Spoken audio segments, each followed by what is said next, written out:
सामने अब बाजार में प्रस्तुत करते हैं एक बहुत ही बड़ी आवाज़। बिग मार्केट वॉइस में आज के हमारे ख़ास मेहमान हैं वैभव सांघवी साहब। आप को चीफ एग्जीक्यूटिव ऑफिसर हैं एवेंडस कैपिटल अल्टरनेटिव स्ट्रेटजीज़ के, और बहुत ही बढ़िया पकड़ बाज़ार पर रखते हैं।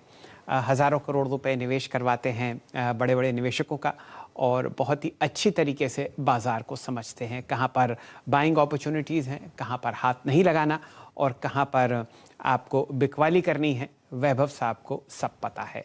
सांघवी साहब नमस्कार, स्वागत है आपका CNBC आवाज़ में।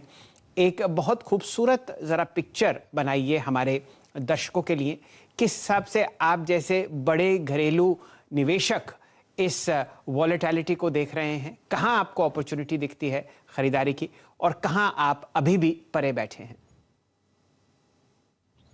सर आई थिंक जिस हिसाब से हम बाजार की वॉलेटिलिटी को देख रहे हैं, फ्रॉम अ ट्रेडिंग पर्सपेक्टिव, जब ट्रेडर की बात करें तो ये वॉलेटिलिटी का नंबर जब तक सबसाइड नहीं होता है, आई थिंक बेटर रहेगा कि आप बाजू में रहिए, ज़्यादा ट्रेडिंग ना करें और wait for the market to stabilise, और बाद में हम देखेंगे कि कैसे हम निवेश कर सकते हैं।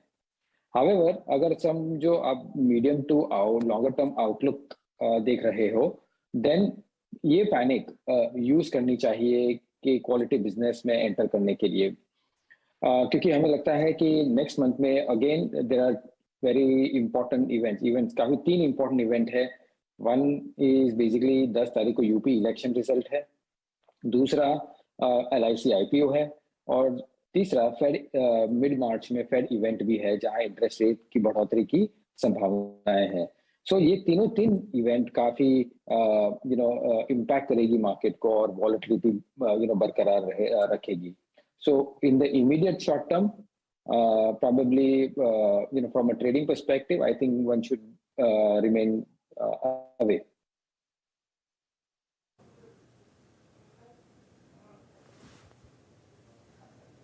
ओके, आपका मानना है कि अगर आप देखें तो शायद ये वॉलेटिलिटी को आप सेटल डाउन होने दीजिए थोड़ा सा, उसके बाद ही अगर आप देखें तो कोई ट्रेड बड़ा लीजिएगा। लेकिन आपने जो सांघवी साहब एक लिस्ट ऑफ इवेंट्स मार्च के लिए प्रेजेंट करी, उससे पहले जो ये डैमेज आया है, और we are almost trading at 200 exponential moving average, जो कि एक अमूमन निवेश के लिए एक अच्छा लेवल माना जाता है। आप इस वक्त किन किन सेक्टर्स में कंफर्टेबल हैं? जब आप कहते हैं कि कुछ ट्रेंच हम डालें पैसा यहाँ पे, इस डिप को यूज करें, सबसे पहले कंफर्टेबल आप किस स्पेस में हैं इस वक्त? इस वक्त 2 स्पेस अगर आप देखें, काफ़ी सिवियर प्राइस डैमेज देख रहे हैं। आप देखिए बैंकिंग में पिछले कुछ सेशंस में काफ़ी डैमेज हुआ है। हमारी अगर आप देखें वो इंडस्ट्रीज जहाँ पे क्रूड एक बहुत बड़ा इनपुट कॉस्ट का काम करता है, उसमें काफ़ी डैमेज हुआ है। फार्मा में पहले ही डैमेज काफ़ी हो चुका है क्वार्टरली अर्निंग्स के बाद। आपका FMCG में पहले ही काफ़ी डैमेज हो चुका है। तो आपको अट्रैक्ट क्या कर रहा है इस प्राइस पे इस वक्त? क्लियरली मैं कहूँगा कि अगर अगेन जस्ट टू रिपीट कि अगर निवेश करने के लिए देख रहे हैं तो श्योरली जैसे आप कहें कि क्वालिटी कंपनीज को देख सकते हैं, बट क्वालिटी कंपनी की बात करें और सेक्टर्स की बात करें तो फ्रॉम आवर पर्सपेक्टिव हमें क्या पसंद है, ये इंडस्ट्रियल्स पसंद है, क्योंकि at the end of it domestic में काफी पुश है in terms of the PLI, सो वो बरकरार है। दूसरा हमें रिन्यूएबल्स, ये मल्टी डेकेड अपॉर्चुनिटी लगती है, सो वो भी आप देख सकते हैं कि पैनिक में अगर समझो अपने को अच्छे भाव में मिल सकते हैं काफी अच्छी कंपनियां, तो वो उसे देख सकते हैं।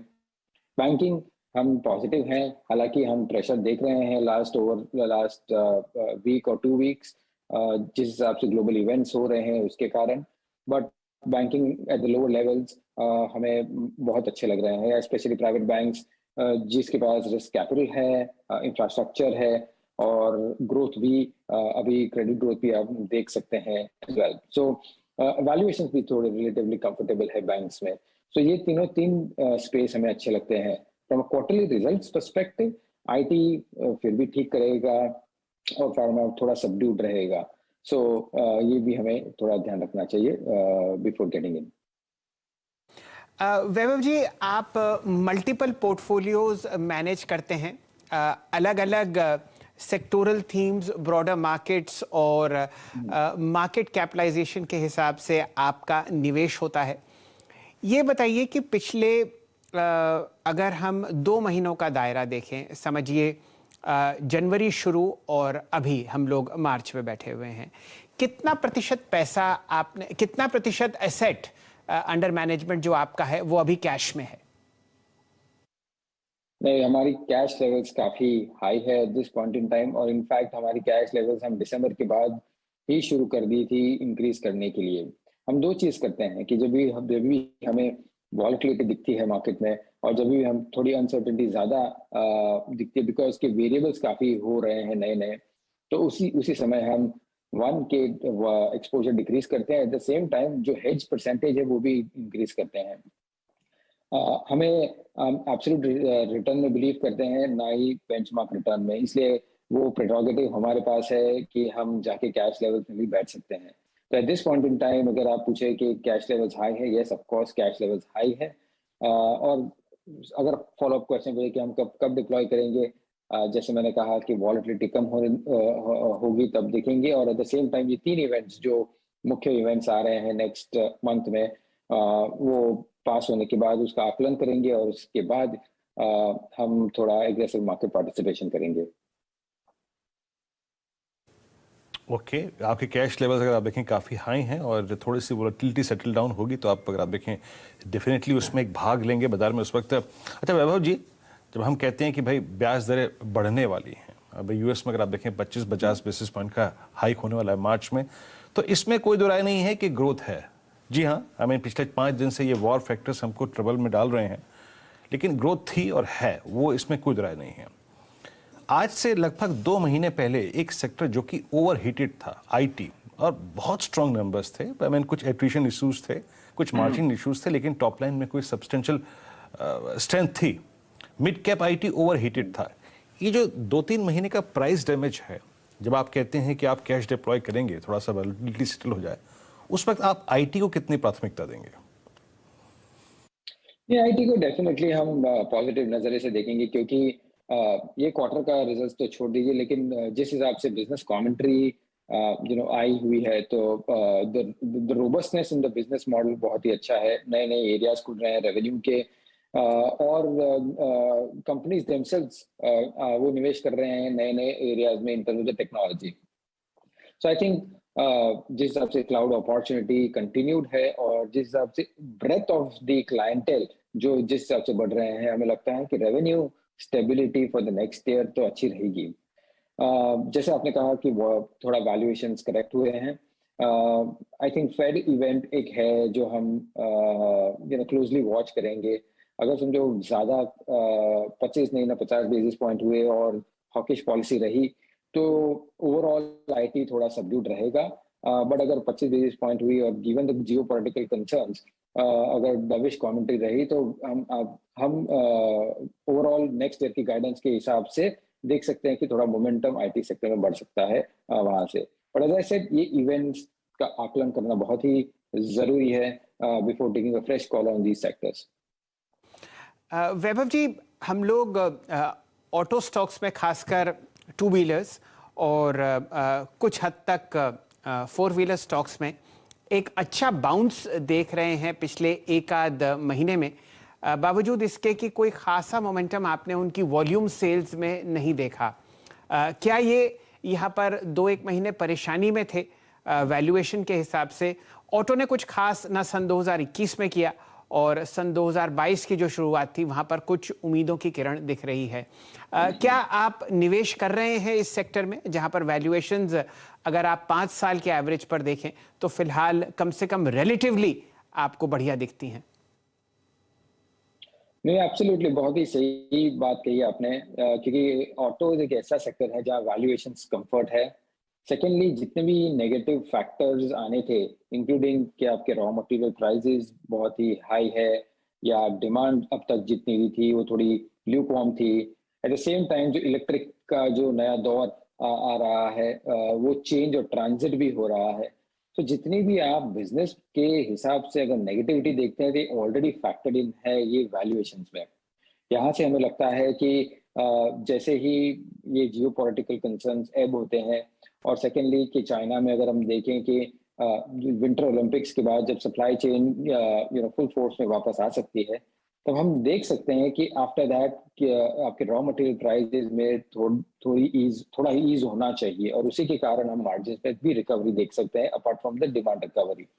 सो हमें लगता है कि दीज लेवल्स आर अट्रैक्टिव। अगर इंडिविजुअल सेगमेंट में टू व्हीलर्स देखें, पीवीज देखें या सीवीज देखें, हर एक सेगमेंट ठीक बैठा है एक्सेप्ट फॉर ट्रैक्टर्स। सो हम काफी पॉजिटिव है on an overall auto space.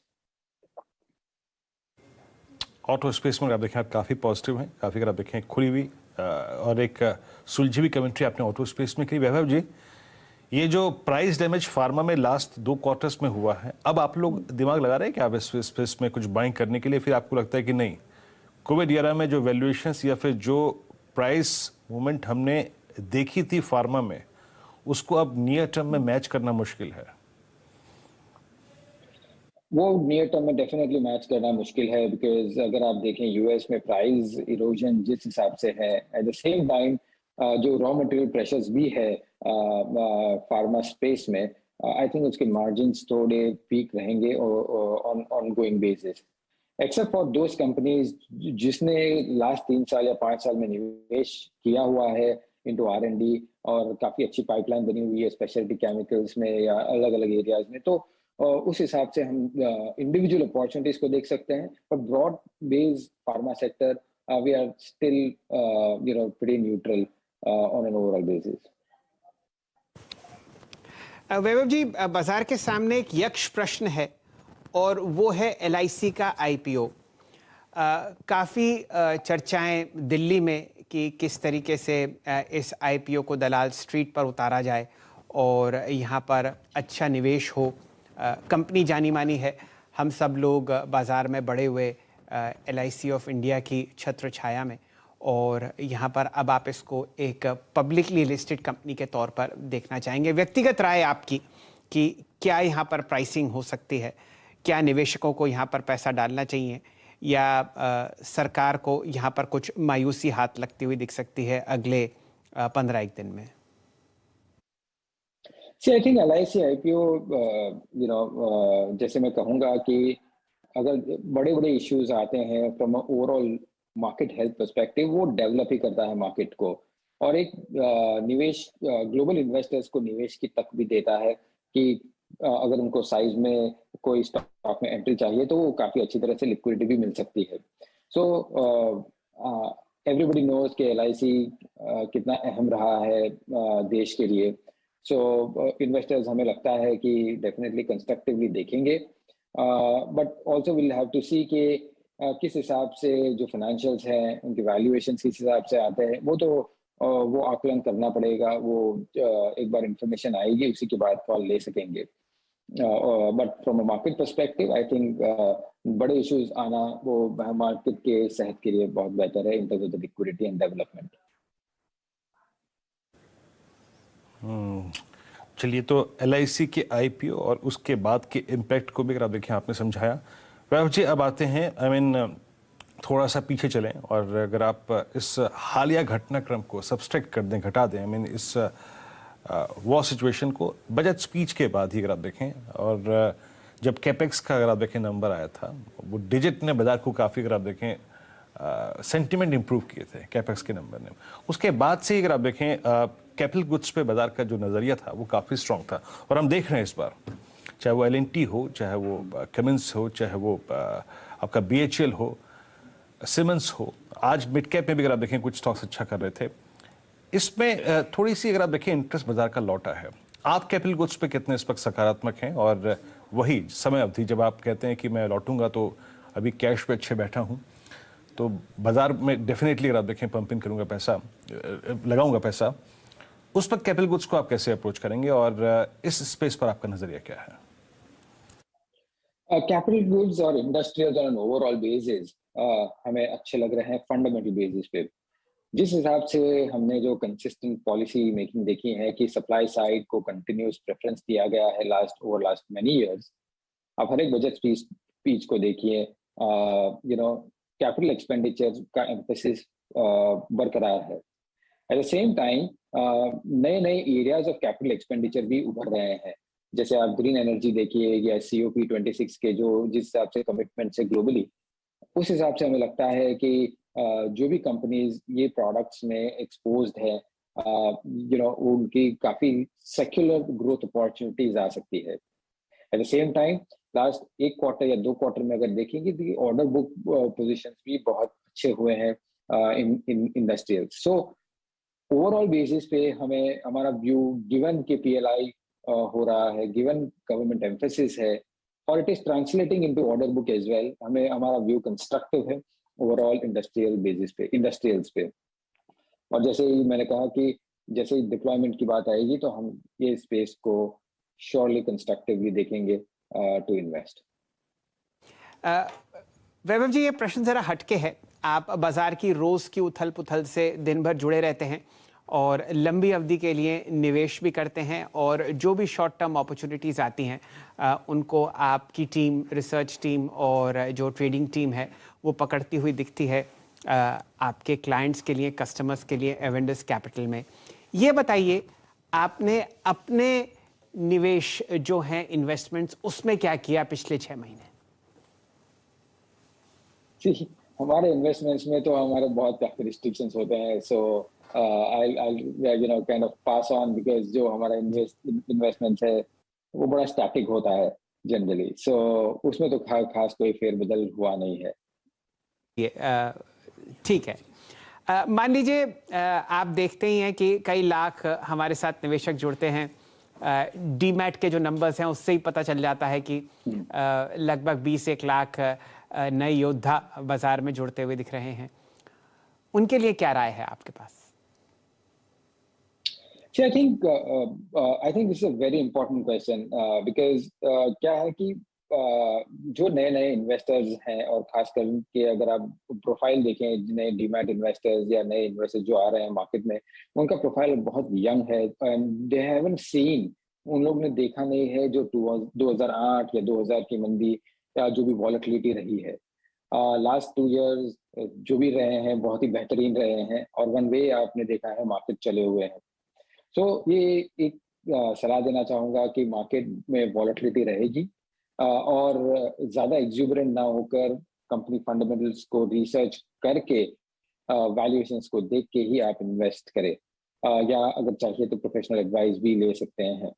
But from a secular standpoint, equity as an asset class आपको as compare to other asset classes बेहतरीन रिटर्न देगा, and that is given. So stick with it for long term. ज़्यादा trading करना थोड़ा मुश्किल रहेगा, but early as में अगर हम निवेश करना चालू करते हैं तो it will be much much much better. Okay, अच्छा वैभव जी, एक और चीज़ बात है, जब आप अदर एसेट्स क्लास की बात करते हैं, इक्विटी और डेट की बात भी करूंगा मैं, डेट की बात भी करूंगा, प्लस मैं गोल्ड की बात भी करूंगा। अब देखिए, इस बार तो पॉलिसी में हम फॉर्चुनेटली हमारे यहाँ रेट हाइक नहीं हुआ, लेकिन जो इन्फ्लेशन की ट्रेजेक्टरी अगले 3 महीने में होगी, कंसिडरिंग दिस क्रूड, और आई थिंक जब चुनाव के नतीजे आ जाएंगे, जब प्राइस हाइक्स होंगे, उसको संभालना काफ़ी मुश्किल होगा।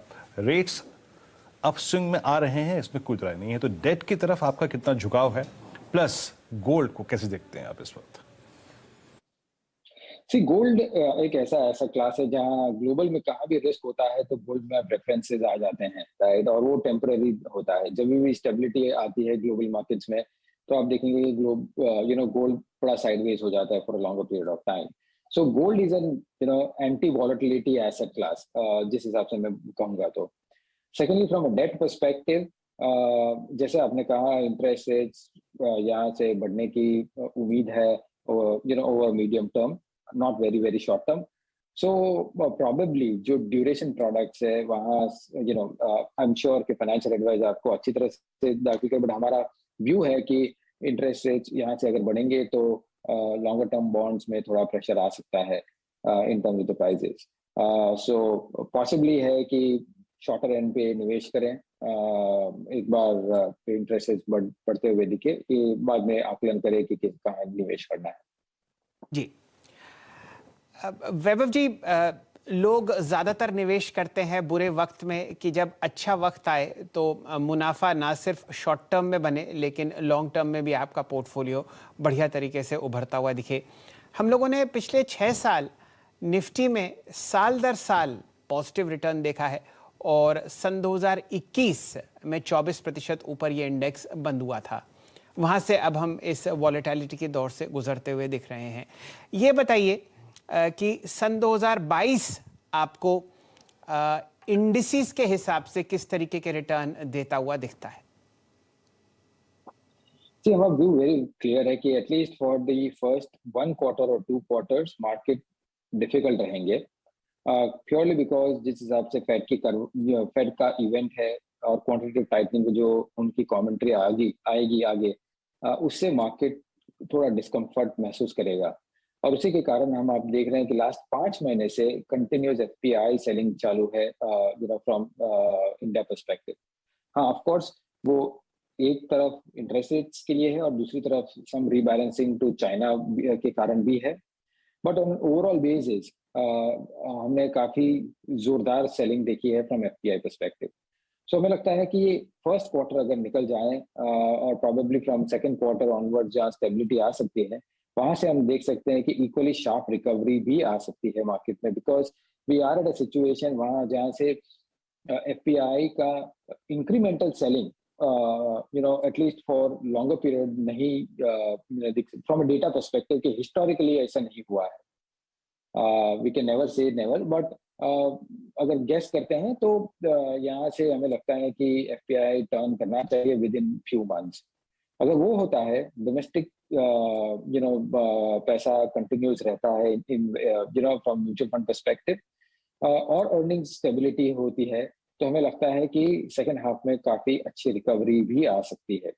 इसलिए मैं कहता हूं कि अगर आप ट्रेडिंग के लिए देखो तो थोड़ा अवॉइड करें, बट अगर निवेश करने के लिए देखें तो क्वालिटी बिजनेस को इस जिस हिसाब से जब क्रैश होता है तो डेफिनेटली देखना चाहिए फॉर लॉन्गर टर्म इन्वेस्टमेंट। जी वैभव जी, प्रश्न तो अनेक है लेकिन समय की पाबंदी, आपसे आखिरी जो सवाल है वो ये है कि मार्च में कितना आप प्रतिशत दर बढ़ते हुए देखते हैं यूएस फेडरल रिजर्व द्वारा ब्याज के दरों में अमेरिका में? हमें लगता है 25 बेसिस पॉइंट्स आना चाहिए, प्योरली बिकॉज मैं कहता कि अगर 50 बेसिस पॉइंट भी पॉसिबिलिटी था, बट जिस हिसाब से जियो पॉलिटिकल कंसर्न्स है, आई थिंक वो थोड़ा वे करेगा फ्रॉम अ फेड आउटलुक। सो मेरा कॉल है कि प्रोबेबली 25 बेसिस पॉइंट कर सकते हैं। चलिए 25 बेसिस पॉइंट्स आपको मार्च के मध्य में एक रेट इंक्रीज होता हुआ दिख सकता है यूएस फेडरल रिजर्व द्वारा अमेरिकी अर्थव्यवस्था के लिए। शांघवी साहब, आपका बहुत बहुत आभार, आपने इतना कीमती समय निकाला और इतनी सटीक राय दी हमारे दर्शकों को, नए निवेशकों को और सब ट्रेडर्स का। आपका बहुत बहुत आभार और धन्यवाद बिग मार्केट वॉइस में पार्टिसिपेट करने का। Thank you. चलिए बाजार से दोबारा जुड़ते हैं। निफ्टी आपके सामने अब सिर्फ 190 अंक नीचे है, 16,468, और निफ्टी बैंक में अब आप 700 अंक को कट देख रहे हैं, 35,725। नीरज वाजपेयी साहब स्टूडियो में जुड़ चुके हैं और वो अब आपको 10:26 पर भविष्यवाणी करते हुए दिखेंगे कि आज उन्हें बाजार कैसा लगता है। नीरज जी, ये यक्ष प्रश्न आपके लिए। देखिए, आज के बाजार में